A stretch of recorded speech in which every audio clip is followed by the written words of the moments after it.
Good evening or good morning, wherever you may be. I know you'll all say she says that every day, but we have people listening from around the world, and so we want to make sure we are greeting everyone at the appropriate time of day. Right now, on the East Coast of the United States of America, it is definitely evening, and we are excited to be back for day 7 of the International Great Black Read Aloud Day 2023.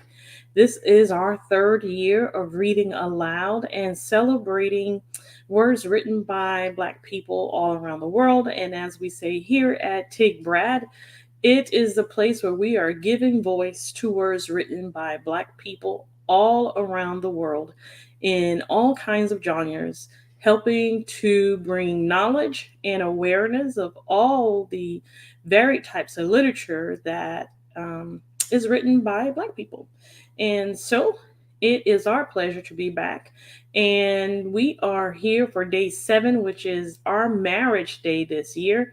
And we are going to get right into our reading and our selection for today. Before we get to that, if you haven't subscribed to our website, won't you go ahead and go over to the Great Black Read Aloud Day .org and subscribe and stay abreast of all the information and all the happenings that are going on with the International Great Black Read Aloud Day.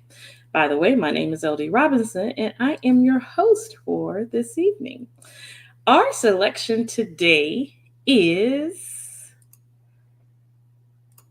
Black Women, Black Love, America's War on African American Marriage. And we are reading the electronic version today. And you can see this is by Dianne M. Stewart. And so we are going to commence to reading here on day 7, which we're talking about marriage. And we are reading from Black Women, Black Love. I think you will find this very interesting, and I would certainly, you'll find it very interesting, I believe. Excuse me.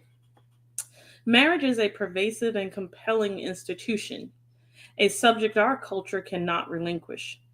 From top grossing films and popular sitcoms to novels, self help tools, and scholarly studies, the subject of marriage occupies a central place in American life. The archetypal image of standing before the wedding altar with one's perfect soulmate remains irresistible for many, and associations of love, romance, and delight with modern Western marriage continue to captivate. Our relationship worlds revolve within the universe of love and marriage. Yet it's no secret that marriage is not what it used to be in America. Across the last century, marriage rates declined and divorce rates increased by record numbers, regardless of racial or ethnic background. The beginning of the 21st century is already showing similar patterns, but the data pertaining to the rates of marriage among Black women register a distinctive social reality. The 2010 U.S. Census, for example, revealed that in 2009, 71% of Black women in America were unmarried. Of that group, 71% of Black women between the ages of 25 and 29, and 54% between the ages of 30 and 34 had never been married. These statistics correspond with the decline in marriage among African Americans since 1960. In that year, 61% of African Americans over the age of 17 were married, compared to 74% of whites and 72% of Hispanics. By 2010, those percentages had dropped to 30% for African Americans, 55% for whites, and 47% for Hispanics. Data for the year 2012 continue to show striking disparities. Among 40 to 44-year-old women, 88% of white women, 83% of Hispanic women, and only 62% of Black women had married at least once. Most heterosexual Black women in America today, whether parenting offspring or not, are single by circumstance, not by choice. The trope of the single, quote, single Black mother, end quote, is much more salient in America's shared image than that of, quote, the single Black father, end quote, and is often coupled with a different image of the Black male counterpart, that is, the absent Black father. Among policy efforts aimed at single parent families, the focus on parenting and marriage eclipses the larger problem of absent black male partners for black women in general. And despite these decades long efforts to encourage marriage among single parents, unresolved issues remain. Perceiving that marriage, especially when healthy, tenders a range of transgenerational rewards for families, communities, and the wider American society, the federal government has launched a series of initiatives designed to increase the rates of marriage among American citizens. The relevant legislation and guidelines for accessing federal resources have always emphasized special incentives for low income women who often assume primary child rearing responsibilities, and at risk couples, inclusive of high school adolescents.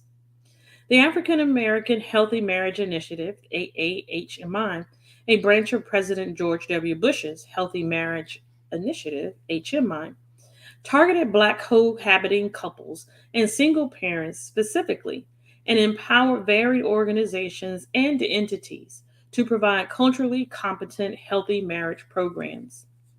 Under President Barack Obama's administration, these incentives were reinforced and expanded to encompass official healthy marriage and responsible fatherhood programs, with the objective of closing the marriage gap and reversing the trend of declension. Donald Trump put his own spin on past efforts when he unveiled his April 2018 executive order on economic mobility. Among his guidelines for public service agencies is the directive to, quote, promote marriage as a way of escaping poverty, end quote. However, excuse me. However, this range of federal initiatives shows that the federal government has miscalculated the problem and its causes. The decoded identity of America's low income mothers, at risk youths, and irresponsible fathers is disproportionately black. And for black women, the group most likely to check the never married survey box, the strategy's deficiencies are all the more evident. By treating the issue as a moral one that demands solutions aimed at socializing poor, at risk, disproportionately black women to value marriage, policymakers and implementers have missed the mark. The trouble is not with black women failing to value marriage, it is the shrinking demographic of those whom black women want to marry. Instead, federal resources and policy efforts should have moved in the direction of ensuring pathways to financial stability and wealth building, strengthening the range of pro social kinship networks beyond the nuclear family that remain significant to poor Black women, and increasing the available pool of marriageable Black men. During my college days in the late 1980s, the perceived social fragility of Black men's existence in the United States compelled me and so many of my Black female counterparts to rehearse the statistic that, quote, for every eligible Black man, there are seven eligible Black women, end quote. Black women have never had it as good as other American women when it comes to romantic coupling and marriage.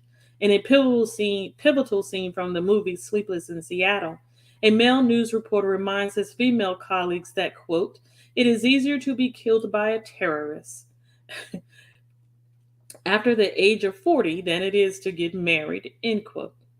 Immediately, Meg Ryan's character Annie chimes in, quote, that is not true. That statistic is not true, end quote. However, Rosie O'Donnell's character, Becky, the unmarried, lovelorn spinster, apparently knocking on 40's door, wins the audience's sympathy as she mutters just slightly above her breath, quote, it's not true, but it feels true, end quote. Watching the scene for the first time, I became acutely aware that the social and emotional distance between Becky and me was measured by the fact that what felt true about dating and marriage options for white women actually was true about the available pool of Black men. Black men experience the highest mortality, unemployment, and incarceration rates in the country. Thus, for Black women across the age spectrum, the gross imbalance between their personal and professional readiness for marriage and their Black male counterparts' unpreparedness and unavailability could not be more true. In some cases, Black women like dating lack dating prospects within their socioeconomic group, and in other cases, they don't have any dating prospects at all. Growing up black and navigating my own passage from girlhood to womanhood in North America, I had never expected that the social markers of race and gender would count against me so heavily in the arenas of romantic love and marriage. In obvious public arenas of social mobility, educational and professional attainments, I might have expected racism and sexism to play a role. But even love and marriage are not intrinsically private affairs. They too confer social goods and privileges, and they can also siphon them away. By the time I entered college, I was awakening to some of the challenges Black women were facing when it came to love and marriage. But I remained a bit of a hopeless romantic. I had latched onto the love story of my great grandparents, Margaret Mammy Blissett and Nathaniel Natty Brown, whose shared love was so pure that it became my standard for how love should look and feel.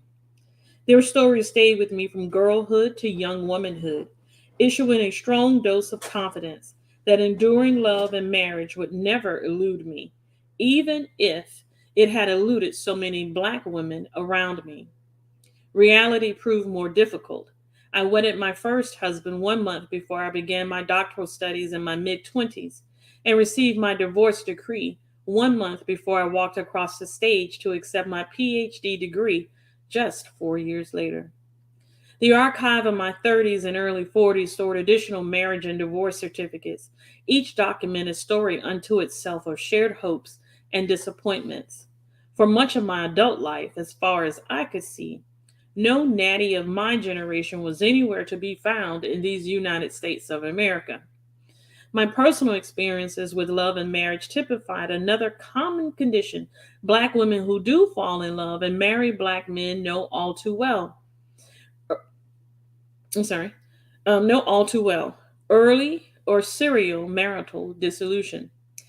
But I wasn't yet able to see my experience as something collective, shared among many Black women in America. It was only while researching the topic of love and marriage among heterosexual African Americans for a new course I was developing in the early 2000s that I was able to connect the dots. I began to comprehend not just the gravity of my own and other Black women's unfulfilled romantic desires and hopes for enduring marriage, but also the structural nature of our failure to achieve those desires and hopes. The 2004 course, a seminar aptly titled Black Love, address diversified themes related to love and the African American experience, with romantic love making up just a small section of the syllabus. However, as I collected materials for the quote Black Love and Romance unit and acknowledged what the sources were telling me, that Black romantic love is deeply entangled with structural power. I developed a different take on the problem. By the end of the course, I could only characterize Black women's lack of options for meaningful love and partnership with Black men as the nation's most hidden and thus neglected civil rights issue to date.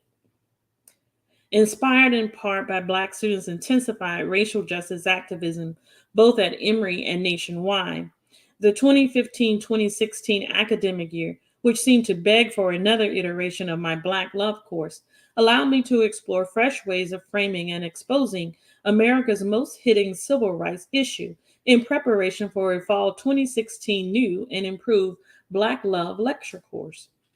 While revising the syllabus, I discovered even more materials indicating how systemic the crisis of the undesired single life is among millions of Black women in this nation who either seek love and marriage with Black men or whose marriages to Black men are in peril and often end in divorce. It was soon evident that more needed to be said on this subject from a different angle. Prevailing authors present the problem as a personal hardship or a byproduct of socioeconomic, political, and cultural transitions in American life that have impacted Black people disproportionately since the 1960s. Black women, Black love is my attempt not only to examine what the numbers and narratives tell us about Black women's marital status across 4 centuries, but also to uncover what historical perspective and cultural patterns reveal about the structural forces that have impacted the quality and assets of Black women's marriages over these 4 centuries.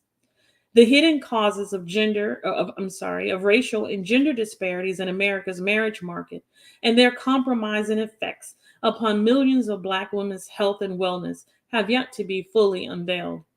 Some point to economic and cultural shifts, as well as the myriad social crises afflicting Black communities, including addiction, under resourced schools, and elevated levels of crime that disproportionately impact the lives of Black men and usher them to prison or the grave prematurely at a much higher rates than they do Black women. Influential as they are, these factors signal recent developments in the 4th century domino effect that has dogged Black people's efforts to surmount the tangible traumas wrought by America's peculiar heritage of racial slavery. The roots of the marriage dilemmas that Black heterosexual women who desire Black male husbands currently face lie in the soils of slavery, in their ancestors' involuntary presence in these United States. I can imagine that it's difficult for many Americans to digest this claim. Our country's reigning fictions about its practice of racial enslavement and its enduring effects on racial ascription and stratification today render inaccessible the true underlying causes of Black women's marital dilemmas. The average American's conviction that slavery is long in the past and everything experienced in the present is a matter of individual success or failure precludes them from recognizing how racism consigns Black people to crippling structural disparities totally beyond their control. Those disparities extend to love and marriage when considering the history of Black women in America. And we are going to skip over to chapter 1 and read a bit from the chapter titled Jumping the Broom: Racial Slavery and America's Root of Forbidden Black Love. Quote, never marry again in slavery, end quote. A peculiar piece of advice, poetic in its brevity and clarity. No other arrangement of 5 common words could better reveal the contradictions confining enslaved Black women's options for sustained romantic love and marriage during their years of bondage in this country. When 24-year-old Margaret Peggy Garner uttered these words to her husband Robert on her deathbed, she certainly was not the first among Black women in America to change her mind about the benefits of marriage while legally enslaved. The institution of marriage assumes a degree of sovereignty for the individuals involved to exercise responsibility for one another and the children they are likely to produce. By her early 20s, however, Margaret Garner had come to know better than any that slavery granted no such liberty. Married bond persons were mere property in the eyes of the law, and they had no rights over the destinies of their children. They could never know with certainty what their future held for them, their families, and their marriage vows because they answered to the legal authority of their captors. As Margaret came to understand, marriage under the condition of chattel slavery invited only intensification of the system's most horrific rituals and psychological assaults. And this is what prompted the young bondwoman, moribund from typhoid fever, to forewarn her husband of something he, in fact, already knew. The privileges and responsibilities of marriage were jeopardized daily by slavery solicited and unsolicited intimacies. Endless studies examine racial slavery in America as a reverberating assault upon Black people's historic and contemporary liberties in perhaps every arena of life but one: romantic love and marriage. The difficulties Black people, and particularly Black women, face today establishing romantic relationships leading to marriage are explained often without causal reference to slavery. Yet, from its very beginnings, the transatlantic trade in human cargo, which set the African institution of American bondage in motion, required the disruption of intimate relationships and marriages. Since the average age range of Africans destined for slave markets was 15 to 30, the majority of female captives aboard slave vessels were married with children. Quote, these women were not only daughters and sisters, they were also wives and mothers, leaving husbands and young children behind or seeing them embark on another ship. End quote. In 1669, one such Angolan woman, Hagar Blackmore, told the Massachusetts Middlesex County Court how she was, quote, stolen away from her husband and the infant that nursed on her breast, end quote. Her enduring trauma of capture punctuated by the dissolution of love and life nurtured through familial bonds. Blackmore's bondage in America sundered her from more than just her conjugal family. Captivity permanently ruptured her ties to a robust kin group, the source of her social wealth and personal meaning. Marriage would have been the social glue holding together Blackmore's family and clan. Whether polygynous, polyandrous, or monogamous, marriage in Africa was a rite of passage that regulated social life and the care of children and elders.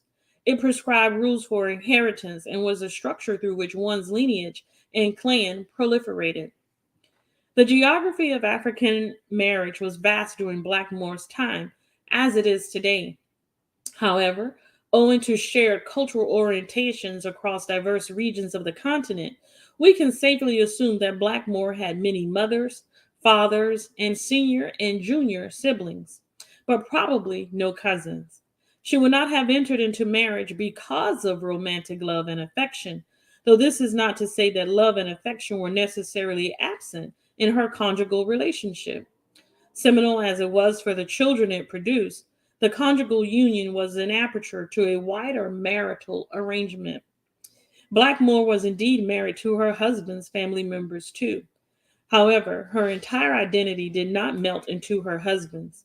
Although her culture would have given her permission to tie her wrapper differently around her waist or adorn herself in some way to signal her new social status. Blackmore, whose Aboriginal name enslavement erased, would not have relinquished any of her personal names to assume her husband's family name. Nor would marriage terminate her inheritance rights in her biological family lineage or her right and responsibility to participate in the agricultural economy to provide for herself and her family. Blackmore and her husband had intermarriage because parents and family elders recognized advantages for both kin groups. Their marriage would unify two kin groups to ensure lineage continuity, and Blackmore likely derived a momentous sense of accomplishment and satisfaction when she sacralized her marriage through a series of ceremonies involving gifts and other signs of investment, acknowledgement of new kin alliances, pledges, and agreements, not solely or primarily between Blackmore and her husband, but between their kin groups. The rituals involved would have confirmed the sanction of ancestors, elders, and parents. Once married, Blackmore's experience of biological motherhood was further spiritual confirmation that her marriage was, quote, meant to be, end quote. And so the calamity of being severed from her family and clan had to have imposed an exile upon her soul that was just as intolerable as the physical disruption and treacherous voyage across the Atlantic. Blackmore's capture and absence also meant that the two kin groups she connected like a linchpin were torn asunder. Thus, she was not the only victim of the transatlantic trade. The people she united through marriage suffered as well and paid a heavy cost because of her capture. American slavery exploited the marital and familial disruptions that began in Africa for women such as Blackmore, and advanced a host of other intimate intrusions pioneered by the transatlantic slave trade. Slavery's racial logic brought blackness, excuse me, Slavery's racial logic brought blackness into existence as a human identity. At the same time, it brought forbidden black love to the African captives and their descendants, exclusively adorned by chains and whips. When we examine the status of Black women under the purview of this nation's founding legislative decisions, for example, we find that as early as 1643, the Virginia General Assembly ratified laws that levied taxes on African descended women's labor, slave or free. Similar taxes were placed on men as heads of their households and on those who worked in agriculture. However, women were not previously taxed until African women alone were identified as a source of revenue for the colonies. The African female labor tax priced many free African descendants out of the marriage market, for if a free black woman was married, her husband was responsible for paying the tax. It also placed an undue economic burden upon single women of African descent who had to finance the tax without spousal support. Historians might caution that no causal relationship ensues between this practice and the circumstances that have hindered Black women's opportunities to find marriage partners in later centuries. But the larger context of 20th century federal and state welfare laws that adversely impacted Black women's marriageability is redolent with 17th century precursors. Experiences of prohibited love are indeed legion across America's temporal and geographic landscapes of slavery, reminding us that for nearly 250 years, enslaved African descendants in America, whom whites bought, sold, mortgaged, gifted, and inherited as movable property, had no legal rights, essentially, and certainly no right to pursue love, coupledom, and marriage based upon their own somatic desires. As is closed through the accounts of the women's lives examined in this chapter, love for them and their kinfolk was directly or indirectly forbidden through the often combined factors of sexual and reproductive violence and control. Misogynoir, misogynoir, jurisprudence and legal transactions, and the domestic slave trade and family separation. In Bound in Wedlock, historian Tara Hunter insists, quote, the character and nature of slave marriages and families depended in large degree on regional, demographic, and temporal shifts in slavery during the antebellum era. And yet, there was a great deal of consistency in the challenges slaves faced and the strategies they used to adjust, end quote. This chapter's preoccupation is with, quote, the great deal of is let me go back. This chapter's preoccupation is with the, quote, great deal of consistency in the challenges slaves faced, end quote. Challenges that fostered patterns of prohibition and expectations of fracture regarding love, coupling, and marriage among enslaved African descendants in this country. Um, I think I'm going to do the next paragraph, which is where I originally intended to close. Scholars attribute the low rates of heterosexual marriage among Black women and men today to a range of complicated factors that have regulated post 1960s Black life, including shifts in modes of production and socioeconomic institutions, as well as mass incarceration and relaxed cultural norms and attitudes about marriage, sex, and divorce. Notwithstanding these explanations, sexual and reproductive violence, misogynoir legislation, and separation. I guess I want to stop right here and talk about misogynoir. That is hatred of Black women. Um, um, and separation of families during the slave period have had both a rippling effect and an epiphenomenal impact on Black women's post emancipation episodes with romantic love and marriage in this country. These interlocking pillars of forbidding Black love reappear in the scope of abuses women of African descent have suffered since slavery, whether during Reconstruction, the Great Migration, Black women's entry into the welfare system, or mass incarceration. To understand fully their appearance and the historical consciousness, many Black women today have regarding the circumstances provoking their romantic dilemmas. It is essential to begin our narrative in slavery. And so today, we are dealing with our genre for the day is marriage, and our selection for today is by Dianne M. Stewart, which is Black Women, Black Love. It is America's War on African American Marriage. And it is a, I would say, riveting piece of literature. And if you get a chance, certainly look it up. I think it's very insightful, and you will find plenty to talk about. That's for sure. It is a conversation starter, and it is a conversation keeper, and it is a conversation. We'll come back to this again, and I think we will probably revisit this um, here on the International Great Black Read Aloud Day later this year, because it is an interesting topic. Um, and Certainly, marriage is a hot topic in most circles, but plenty in is an elevated topic in Black circles. And so um, we are very, and I would say across the African diaspora as well. This is a subject. If you've watched any Nollywood movie, you know that being married is a hot topic, right? On the continent. And so we are excited about all the things that we are doing this month at the International Great Black Read Aloud Day. This is our third year doing it, and we are so happy that you have joined us in our um, in our pursuit to give voice to words written by Black people all around the world, and also to promote literacy.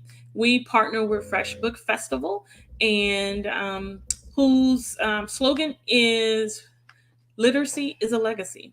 And we believe very firmly that if there is anything that you're going to pass to your children and generations to come, it is the ability to read. And so we are excited about what we have going on here at the International Black Read Aloud Day. We want to remind you that because we are partners with Fresh Book Festival, we want to share with you that Fresh Book Festival is coming up February 23rd through the 25th in Daytona Beach. And you are invited, whether you are near or far, we want to invite you to Fresh Book Festival being held in Daytona Beach. The theme this year is a reading revolution, and you are invited to be part of it. Get your tickets at freshbookfestivals.net. We'll see you there. We will actually go live with our 23rd and 24th and 25th days of reading. We will be live from Fresh Book Festival. And we are also want you to like and share the broadcast. And so if you catch a stream and it piques your interest, we want you to share that stream. Share it on your social media, share it on your YouTube. Let others know that we are out here giving voice to words written by Black people all around the world here at the International Great Black Read Aloud Day 2023. And if you share it, you will get entered into a raffle for a t-shirt giveaway. We're giving away 10 t-shirts, and we want you to join these viewers that we have who have shared the video. So if you like one of our Tig Brad videos, like Miss D. Gray Banks or Miss C. Holiday Graham or Miss P. Robinson, you will be entered into a contest to win an official The International Great Black Read Aloud t-shirt. I tell you, it's a great t-shirt, and you can't do anything better than walking around showing off your Tig Brad t-shirt. So we want to invite you to share the video of a reading. Get entered to win a t-shirt. My name is LD Robinson, and it is day 7 of the International Great Black Read Aloud Day. We've made it in before midnight today. It's been a very busy day, but we are so happy that we have made it before midnight tonight. So whatever time of day that you are listening to our day 7 intro, we hope it piques your interest, because it has been a great read, and it is day 7 of which is marriage. And our selection for today has been Black Women, Black Love, America's War, on African American Marriage by Dianne M. Stewart. We will see you tomorrow for day 8, which is humor. That doesn't take us very much to do here at the International Great Black Read Aloud Day. So we'll see you tomorrow um, before midnight for day 8, which is humor. Have a good night.